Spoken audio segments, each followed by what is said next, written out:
continuar donde nos quedamos el día de ayer, ¿sale? Entonces, denme un instante.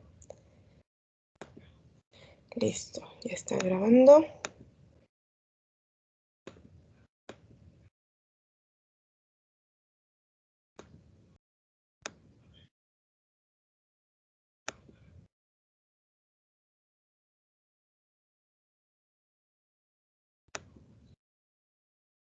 Listo, ok, entonces fíjense bien, nada más retomando un poquito esta parte que vimos el día de ayer, igual para no entrar desde cero. El día de ayer revisamos propiedades químicas, que fue lo principal, propiedades químicas que tienen las bases nitrogenadas.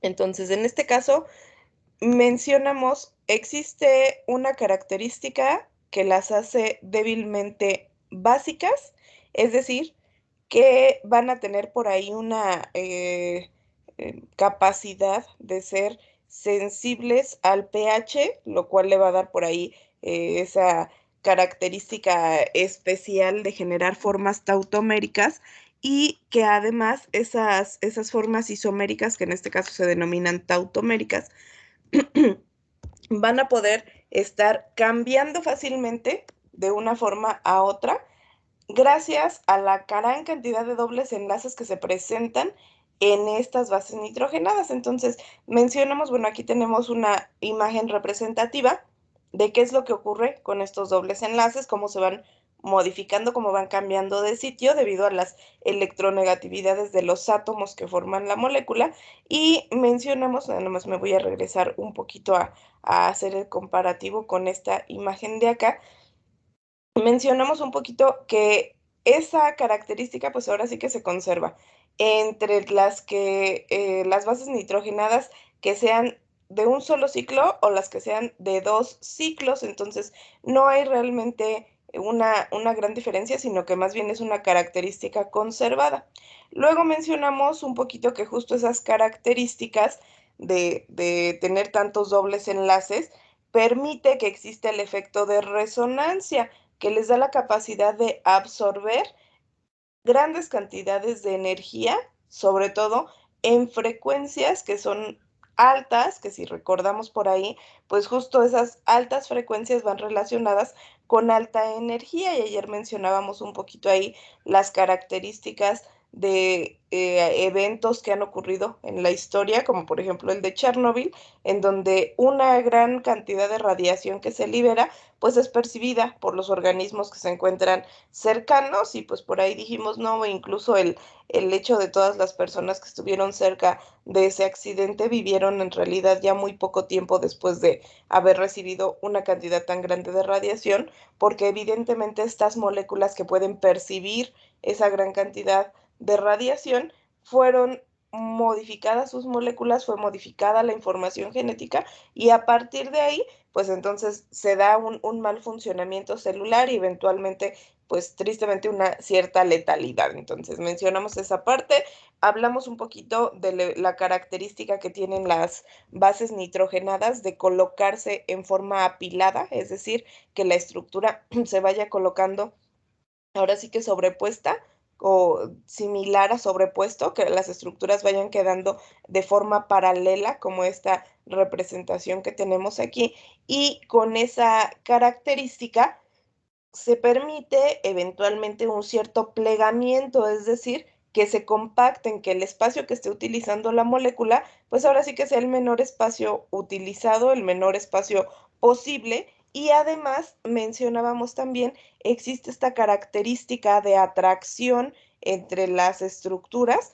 que además va a ser una característica dada por relaciones intermoleculares, no precisamente enlaces covalentes, no enlaces metálicos, sino puentes de hidrógeno principalmente, que son lo que permiten que exista esta interacción entre moléculas, entre átomos que los deje de forma muy cercana y que además, gracias a esa interacción, se pueda permitir justamente el mantenimiento de la estructura, que no se, que no se destruya tan fácilmente. Y eso pues va relacionado también con las características que tiene de hidrofobicidad. Entonces, por ahí son características adicionales. Algo que creo que no hemos mencionado es que, por ejemplo, en esta doble cadena que tenemos al menos aquí representada, observen bien porque esta característica sí la vamos a estar revisando un poquito más adelante.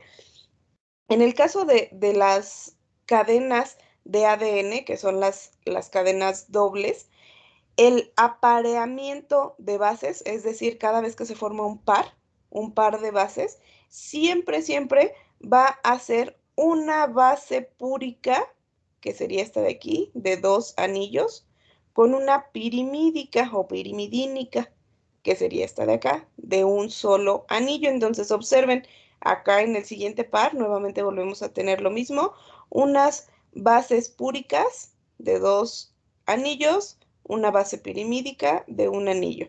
Igual acá, dos anillos, un anillo, dos anillos, un anillo, y aquí dos anillos y uno que estaría por aquí atrás. Entonces, esta parte sí ténganlo ahí bien, bien registrado para que se forme el apareamiento de bases. Siempre va a ser una purina con una pirimidina. Ok, entonces vimos finalmente el día de ayer esta parte de biosíntesis de nucleótidos. Le dijimos que iba a haber dos vías y ahorita las vamos a empezar a revisar. Vías de novo, en donde vamos a partir de los precursores para formar algo de la nada, ahora sí que prácticamente algo nuevo, algo, una molécula que no existía, partiendo de los precursores metabólicos, y otra vía que es una vía de recuperación, en donde va a haber como reciclaje de las estructuras que ya estaban formando parte de los nucleótidos o nucleósidos, y estas se van a reciclar, se van a volver a utilizar para formar los que necesite la célula. Entonces, algo importante que dijimos para la biosíntesis, se van a requerir grandes complejos multienzimáticos y además casi no hay reservas porque nuevamente nuestros compuestos llevan nitrógeno, entonces no hay estructuras de reserva para los compuestos nitrogenados a nivel celular. Ok, entonces fíjense bien, ahora sí nos vamos a pasar un poquito a la biosíntesis de los nucleótidos. Vamos a empezar por los nucleótidos de purina. Entonces, fíjense bien, en el caso de la síntesis de novo de los nucleótidos de purina, vamos a partir del... Sí, ¿alguien me hablaba, chicos?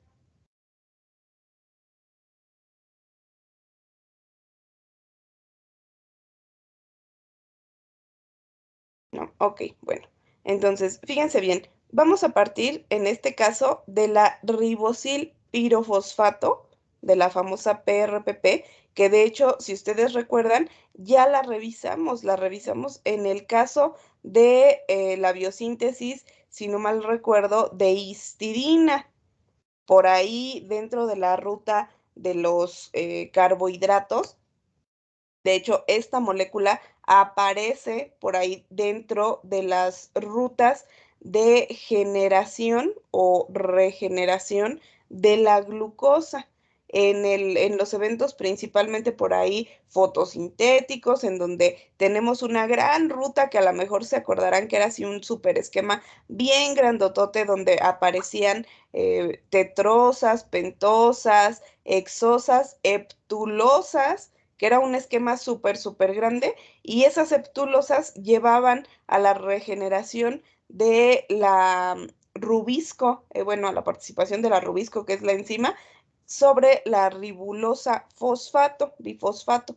Esa ribulosa bifosfato que participaba por ahí en la fotosíntesis, cediendo o ganando electrones y permitiendo por ahí el paso de energía, ahí aparecía por ahí la ribosilpirofosfato en la constitución de todo ese superesquema que se revisó.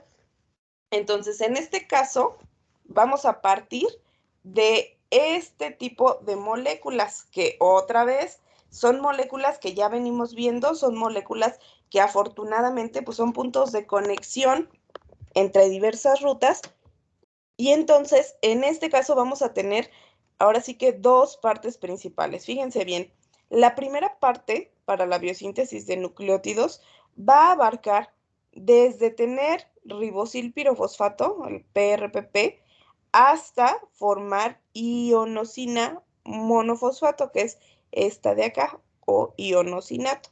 Entonces, me voy a salir tantito para tratar de hacer más grande la imagen de este lado y que podamos ir viendo un poquito más de cerca qué es lo que ocurre. Entonces, fíjense bien. Aquí se ve medio no tan bonito. Ok. Observen bien. Partiendo de la PRPP, de la ribosilpirofosfato que tenemos aquí arriba, vean, es una pentosa, tiene un grupo fosfato en el carbono 5 y la unión por un enlace éster a dos grupos fosfato en el carbono 1. ¿Qué va a ocurrir aquí? Chequen bien, porque aquí ya empieza a verse lo que mencionábamos el día de ayer. Para la biosíntesis de de bases nitrogenadas, vamos a necesitar la participación de los aminoácidos glutamina, aspartato y glicina. Entonces, observen, en este primer paso va a venir la glutamina, que recuerden es el aminoácido que tiene dos grupos nitrogenados, dos grupos amina. Va a venir la glutamina, va a dejar un grupo nitrogenado y se va a ir como glutamato. Observen, aquí va a ocurrir la sustitución carbono 1, se van a liberar los dos fosfatos inorgánicos y nos vamos a quedar con 5 fosfo beta de ribosilamina. Ya ocurrió un cambio aquí, se van los dos fosfatos, se integra el grupo amina. Ahora viene la glicina. La glicina, recuerden, es de los aminoácidos más sencillos. Viene la glicina, se requiere un aporte de ATP. El ATP al hidrolizarse, al romperse, se va a ir como ADP, se va a ir como fosfato inorgánico, lo que se ha liberado, y entonces la glicina va a aportar esta parte, fíjense bien, de manera que ahora vamos a tener glicinamida ribonucleótido. Observen, aquí está uniéndose la glicina justo al nitrógeno que acaba de dejar la glutamina y aquí la R nos está indicando todo el resto de la molécula, la parte que quedó de ribosilamina. Entonces ahora viene el N10-formil tetrahidrofolato, H4-folato, tetrahidrofolato, se libera como, deja la parte formil, se libera como hidrofolato y entonces tenemos formil glisil amida ribonucleótido. Chequen, ya tenemos una estructura muy parecida a lo que serían las pirimidinas, las que son de un solo ciclo. Entonces, observen, aquí tenemos ya la primera estructura cíclica con grupos nitrogenados. Viene nuevamente un grupo amina, una glutamina, deja su grupo amina, se va como glutamato, viene ATP, se libera como ADP y fosfato inorgánico, y entonces ese nuevo grupo nitrogenado se va a adicionar. Se adiciona al ciclo y ahora tenemos formil glicinamida ribonucleótido. Viene ATP, se libera ADP, se libera fosfato inorgánico, se genera una hidrólisis, se liberan moléculas de agua, aquí una molécula de agua, y al liberarse oxígeno, vean, aquí tenemos este oxígeno, se está yendo el oxígeno y se está yendo el hidrógeno de este grupo amina de la parte superior y este de la parte inferior.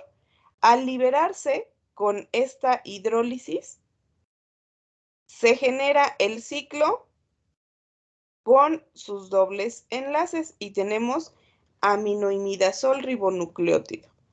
Ahora, después de tener, ay, perdón, se movió de diapositiva. Después de tener esta molécula, lo voy a hacer un poquito más chiquito para no perdernos. Tenemos esta molécula de aquí. Siguiente reacción. Ingresa un grupo de dióxido de carbono o en algunos casos, en algunos organismos, puede ingresar también ácido carbónico. Puede ser a partir de cualquiera de los dos. CO2 o ácido carbónico se va a integrar a la molécula. Déjenme ahora sí, lo acerco. Se integra a la molécula y entonces vamos a tener 5-amino 4-carboxi aminoimidazol ribonucleótido. Chequen bien cómo vamos hasta aquí. Ya ingresó glutamina una vez, ya ingresó glicina y más acá abajo volvió a ingresar glutamina. Es decir, ya se necesitó que 2 aminoácidos dejaran su grupo nitrogenado y que la glicina se integrara completa. Carbono, carboxilo y grupo amina. Otra vez recuerden, glicina es el aminoácido más sencillo, se está integrando todo. Entonces, estamos partiendo de glicina y glutamina. En esta reacción, que estamos en la 7, va a integrarse ahora el aspartato. Viene el aspartato, ingresa ATP, se libera ADP y fosfato inorgánico y vean, el aspartato igual se está integrando completo. Carboxilo, amina, radical. De manera que ahora ya tenemos una estructura ya no de un solo ciclo, sino como que ya le estamos viendo forma, ¿no? Ya se está integrando lo que faltaba para poder construir la segunda parte del ciclo. Entonces, en este caso nos queda N-succinil 5-aminoimidazol 4-carboxamida ribonucleótido. Por sus siglas, si se fijan, ya llevamos unos nombresazos bien gigantescos. En este caso se denomina SAICAR. Va a liberarse fumarato a partir de esta molécula. Se libera fumarato, observen, se pierde aquí la parte de cadena carbonada, se queda únicamente el grupo amina y en este caso nos queda 5-aminoimidazol, beta-carboxamida ribonucleótido. En este caso es AICAR. Viene N-formil tetrahidrofolato, se libera folato. Observen la diferencia.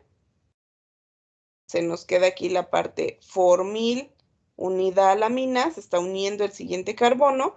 Y en este caso nos queda formil aminoimidazol 4-carboxamida ribonucleótido. Vean, hasta en las siglas, FAICAR. Se libera finalmente moléculas de agua. Y chequen, ¿qué pasó? Finalmente se cerró el siguiente ciclo con la integración del último carbono. Se genera el segundo ciclo de nuestra purina y en este caso nos queda ionosinato, IMP, es decir, ionosinato, que sería esta molécula, monofosfato. Solo tiene un grupo fosfato, la la ribosa se quedó igual desde el principio, esa no sufrió cambios, y lo único que se fue construyendo fue nuestra molécula precursora, que es la ionosinato. Entonces, esta molécula, otra vez, ¿a partir de qué se forma? Se forma a partir de tener integrado, déjenme hacerlo ahora sí ya, en grande, se forma a partir de tener una molécula básica, que es la RPP, a donde se le van a ir adicionando los átomos necesarios para construir de la nada, bueno, no de la nada, pues, sino de los átomos necesarios, pero me refiero a ir construyendo desde cero la molécula de purina. Entonces, nuevamente, ¿cómo se van construyendo? Chequen, porque parece ahora sí como que fueran eventos donde es sumatorio ir adicionando. ¿Cómo se van formando? Se adiciona el nitrógeno de una glutamina, luego se adiciona la glicina, luego viene el folato, genera esta otra estructura, deja la parte formil y se cierra el primer ciclo. Aquí está.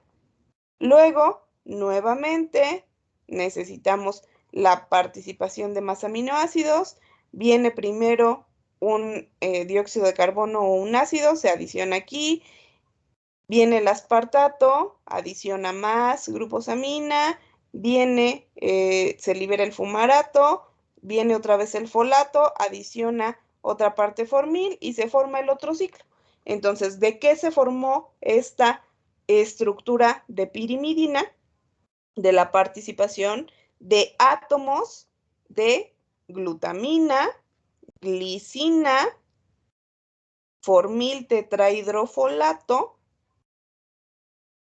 aspartato y otra vez formil tetrahidrofolato. Entonces, a partir de las aportaciones, de las contribuciones del resto de aminoácidos, se va generando este intermediario. Entonces, fíjense bien, porque aquí todos estos pasos que acabamos de ver son apenas para llegar al intermediario ionosinato. Entonces, ¿qué pasa ahora con el ionosinato? Fíjense bien, estamos en esta estructura de aquí. Sus siglas son IMP. Entonces, ahora el IMP, aquí está, el inosinato, perdón, va a convertirse a AMP o a GMP. Es decir, se va a transformar en adenilato o guanilato, los que nos van a dar lugar a la adenina y a la guanina. Entonces, chequen bien aquí.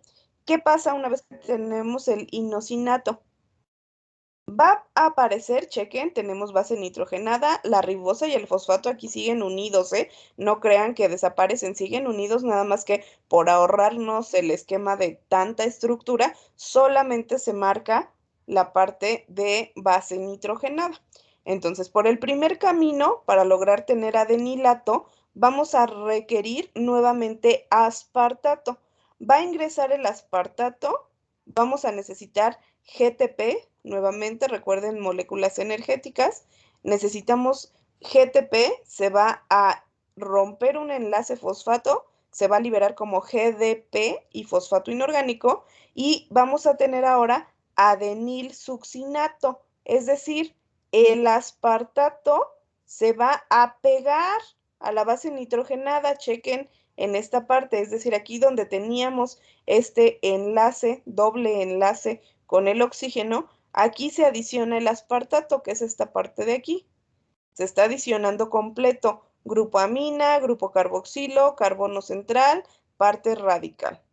Entonces, se libera fumarato a partir del aspartato, se rompe la cadena, solamente deja adicionada la parte del grupo amina, se libera toda la zona de cadena carbonada como fumarato y entonces al adicionar este grupo amina ya nos queda adenilato o AMP. Entonces es adenosin monofosfato, AMP. Por el otro camino, para generar guanilato, vamos a necesitar que ingrese agua y ingrese poder reductor, nada oxidado para llevarse protones. Entonces, chequen la estructura, está ingresando agua, en esta parte se está adicionando un hidrógeno, en esta parte se está adicionando un doble enlace del oxígeno, ingresan la molécula de agua, el poder reductor se lleva los protones y tenemos, ahora vuelve a ingresar agua, pero junto con el agua necesitamos que ingrese glutamina, otra vez glutamina que tiene dos grupos amina. Va a dejar un grupo y se va a ir como glutamato. Entra glutamina, sale glutamato, entra ATP, sale, en este caso, liberado como AMP y dos fosfatos inorgánicos. ¿Por qué? Pues porque eran 3 ATP, era trifosfato, rompe dos enlaces fosfato, se va como monofosfato y dos fosfatos inorgánicos. Entonces, con este aporte de energía, con este grupo amina, se adiciona donde teníamos aquí marcado el doble enlace con el oxígeno de la molécula de agua que acababa de ingresar, se rompe este doble enlace, se adiciona el grupo amina que está de este doble enlace ahora hacia el nitrógeno, de manera que ahora ya tenemos guanilato o guanosin monofosfato en este caso. Entonces, inosinato nos va a dar lugar al adenilato, guanilato o GMP, ambos provenientes, recuerden, me regreso a la diapositiva anterior, ambos provenientes de una estructura básica de PRPP con el aporte de glutamina, glicina, formiltetrahidrofolato, otra vez glutamina, una carboxilación a partir de CO2 o ácido carbónico, aspartato, otra vez formiltetrahidrofolato y tenemos el intermediario. Y luego a partir de él, solamente por modificaciones, recibiendo un grupo amina del aspartato, tenemos la conversión a adenilato y por el otro camino, recibiendo un grupo amina de la glutamina, tenemos guanilato. Entonces, es la forma en la cual vamos a obtener, en este caso, a las purinas, adenilato y guanilato. Chequen bien porque es el nucleótido completo. Hablamos solamente de la formación de la base, pero es el nucleótido completo. Base nitrogenada, azúcar, en este caso ribosa, y grupo fosfato. Igual aquí, base nitrogenada, azúcar, ribosa y grupo fosfato. Entonces, ¿qué pasa con la biosíntesis de nucleótidos? Recuerden que otra vez en todas las vías prácticamente que hemos visto, ha existido una regulación alostérica, es decir, existen pues procesos reguladores que controlan la biosíntesis o la degradación. Las enzimas alostéricas se potencian, es decir, se activan o se inhiben por algún mecanismo específico. Y en este caso, la biosíntesis de nucleótidos está regulada por un proceso de retroinhibición. Bueno, en realidad los dos procesos, este y el que vamos a ver más adelante, que es la biosíntesis de pirimidinas, las dos están reguladas por retroinhibición. Pero en este caso, que es el primero que estamos revisando, aquí tenemos nuestro esquema. Tenemos el esquema de qué es lo que ocurre en Escherichia coli, que es una bacteria, que es ahora sí que, pues, de los más estudiados. Entonces, se conoce un poquito más a fondo el mecanismo. Y fíjense bien, partiendo de lo que yo les comentaba en el metabolismo de carbohidratos, partimos de la ribosa 5-fosfato para generar PRPP. En este camino de ribosa 5-fosfato hasta PRPP, que es el primero que estamos viendo aquí, fíjense bien cómo nosotros aquí no estamos checando esta primera parte, esta flecha ya la vimos en biosíntesis de carbohidratos. Aquí ya partimos de tener el PRPP, me voy a regresar aquí, biosíntesis, es la primera estructura, la estructura básica, PRPP. Entonces, partiendo de aquí hacia adelante es lo que nosotros estamos checando. Fíjense bien, se genera el PRPP y a partir de aquí vamos a hacer un cambio a 5-fosforribosilamina a partir de la participación de la glutamina PRPP amidotransferasa.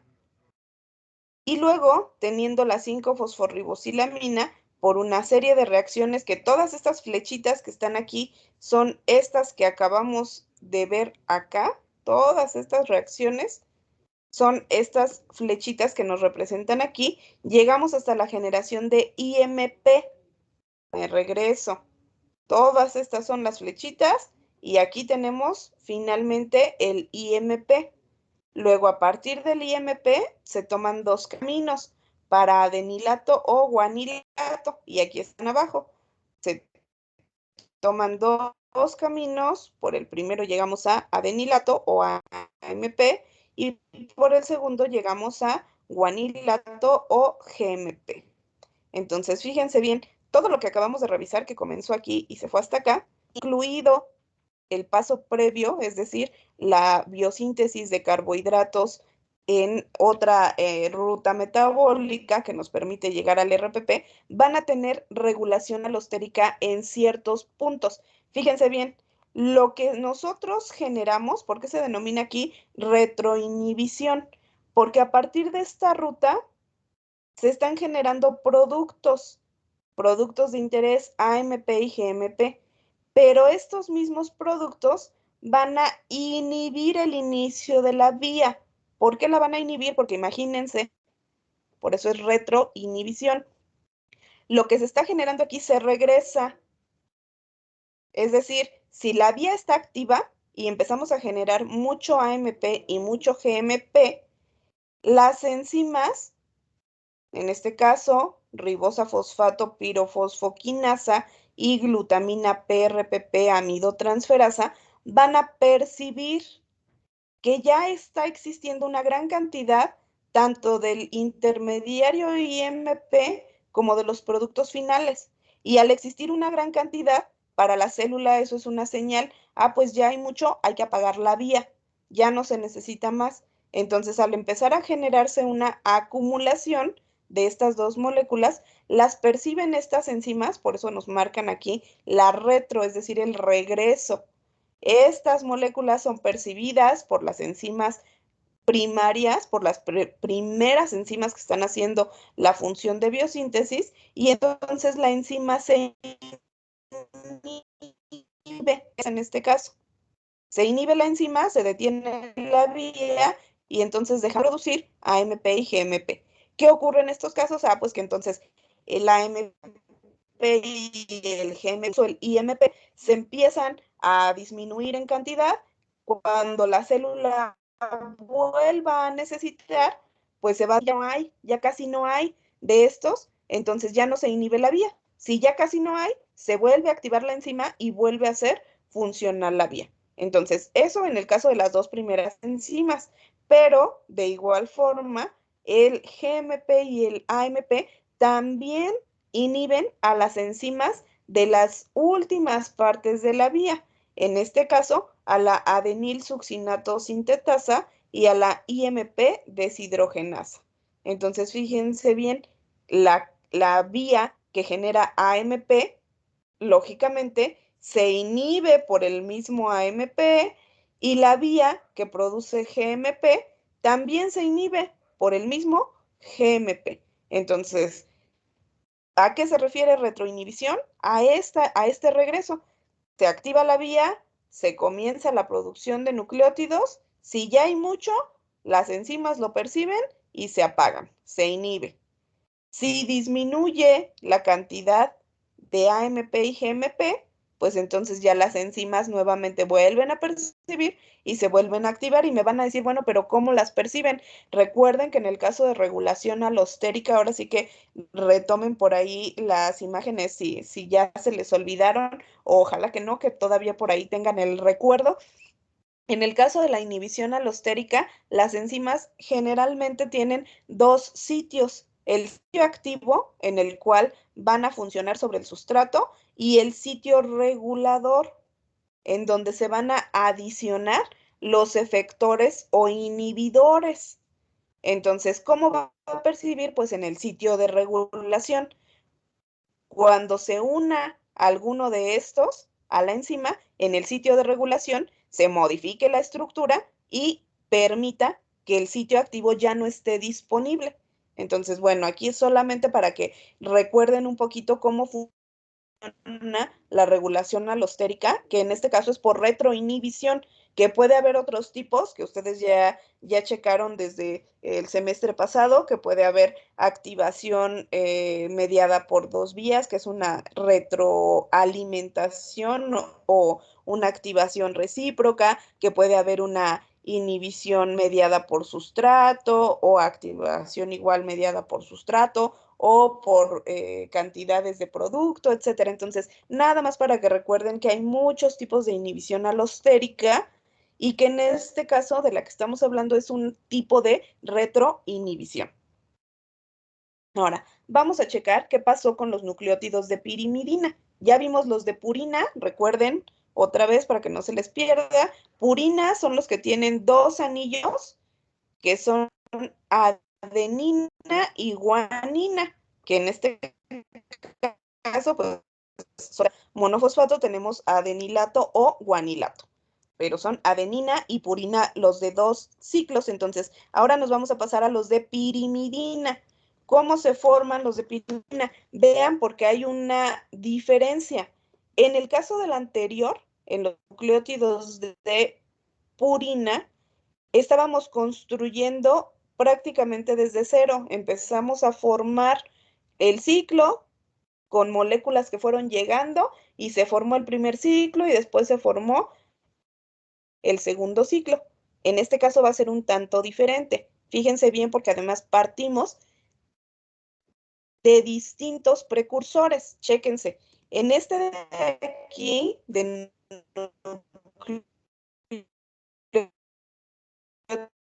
nucleótidos de purina, se van adicionando otras partes, se cierra el segundo ciclo finalmente.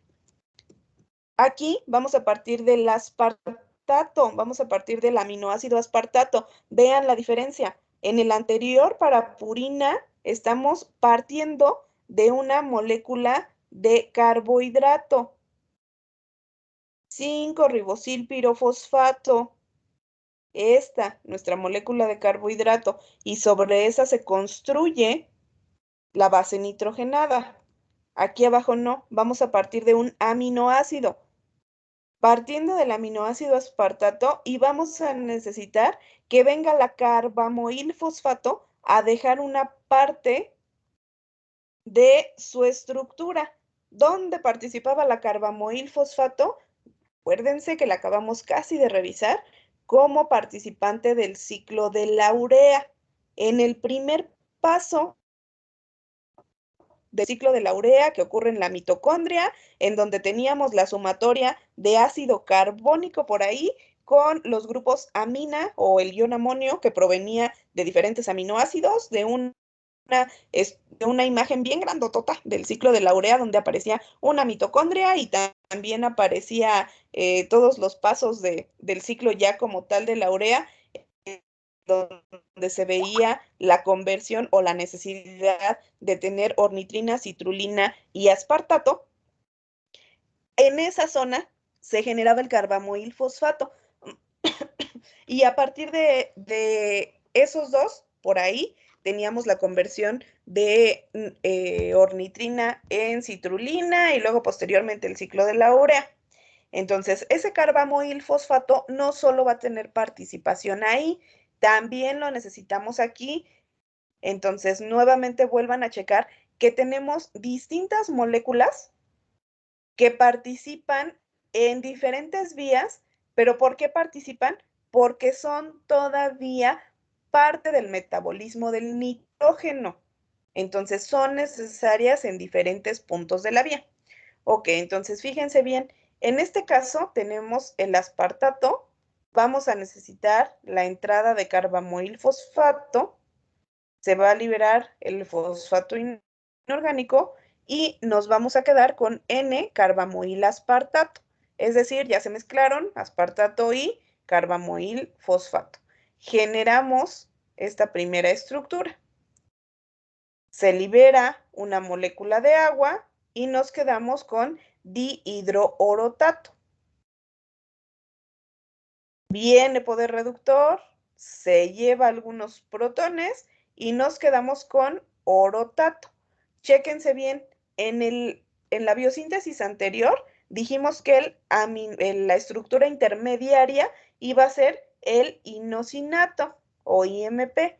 En el caso de los nucleótidos de pirimidina, la estructura intermedia sería esta, el orotato. Esta sería nuestra estructura intermedia. Entonces, chequen, a partir del orotato vamos a necesitar ahora el PRPP, es decir, la estructura de base que era para las purinas, el RPP que es la estructura de ribosa y fosfato, y se va a adicionar. El PRPP se adiciona al orotato, vean cómo es al revés. En las de purina teníamos primero el PRPP y sobre él se construyeron los dos anillos de base nitrogenada. Aquí está al revés. Primero se genera una estructura de base nitrogenada y hay la molécula, la ribosa y el fosfato, de manera que ahora tenemos orotidilato, que sería esto de aquí. Se libera una molécula de dióxido de carbono y nos quedamos con uridilato, o en este caso UMP, es decir, el que va a ser precursor de del uracilo, perdón, del nucleótido de uracilo. Vienen 2 moléculas de ATP, sale ADP y nos quedamos con uridilato 5-trifosfato, que es el UTP. Ahora sí, ya tiene los 3 fosfatos, tenemos UTP. Viene glutamina, deja un grupo amino, se va como glutamato, viene AMP, se va como ADP más fosfato inorgánico, y chequen, por el mismo camino construimos uridilato y citidina 5-fosfato. Es decir, obtenemos tanto el aminoácido de uracilo como al de citosina. Y tenemos ya nuestra construcción de otros dos nucleótidos, en este caso de pirimidinas. Entonces, vean las diferencias. En las anteriores que veíamos para purinas, partimos primero de la estructura de azúcar y fosfato, y sobre esa se construye los 2 anillos de purina, y aquí es al revés. Partimos generando primero el ciclo de base nitrogenada y después se adiciona la ribosa y el fosfato. Y a partir de una secuencia que, si nos damos cuenta, es de menos pasos, vamos a lograr generar el nucleótido de uracilo y el nucleótido de citosina. ¿Hasta aquí alguna duda, chicos? ¿Preguntas o comentarios?